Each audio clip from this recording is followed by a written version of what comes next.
Now, the rest of the story.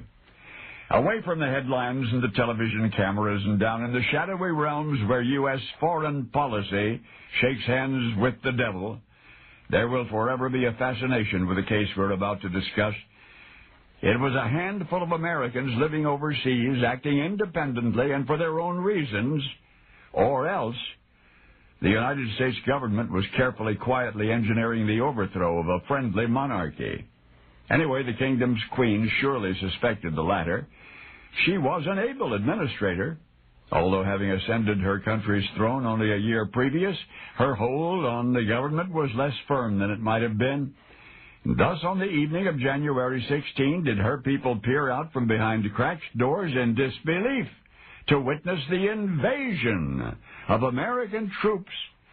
And you never saw this on the 6 o'clock news, but there, in part, is the evidence of the intentional seizure by the United States. Now, wait. We now know that American Foreign Minister at the time, John Stevens, called in the Marines, not, it would seem, on orders from the President, but rather at the request of a small group of American businessmen who resided in that foreign country. In fact, it appears these businessmen had been plotting the overthrow of this government for most of a year. The Queen had been uncooperative, they said, too independent of American concerns, they said.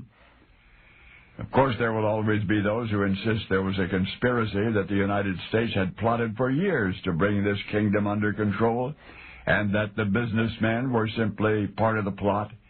But in either case, the invading American troops, regardless of whose orders brought them from the USS Boston, the troops were now quartered at Irion Hall in the nation's capital, just a short distance from the Royal Palace. Directly across the street from Irion Hall was the government building which, within hours, would be seized and occupied by American businessmen. And from there, they would demand the Queen's abdication and declare martial law. American Foreign Minister Stevens would respond by giving diplomatic recognition to the kingdom's new government. And before any of the Queen's subjects could fully grasp the significance of what was happening, it had happened.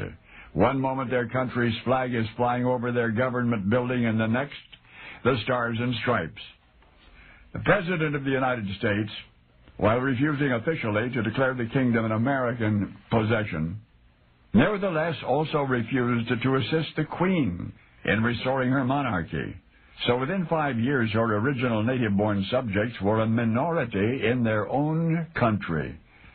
Now, what you have witnessed is the death of a nation, January 1893. And yet, if the years since that military overthrow have obscured what it was, its swaying fronds and soft music have somehow perfumed the unhappy past. Don't let it be forgot.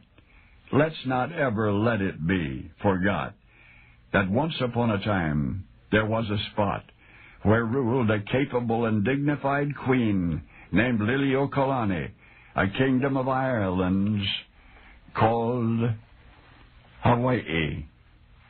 Now you are among the few who know the rest of the story.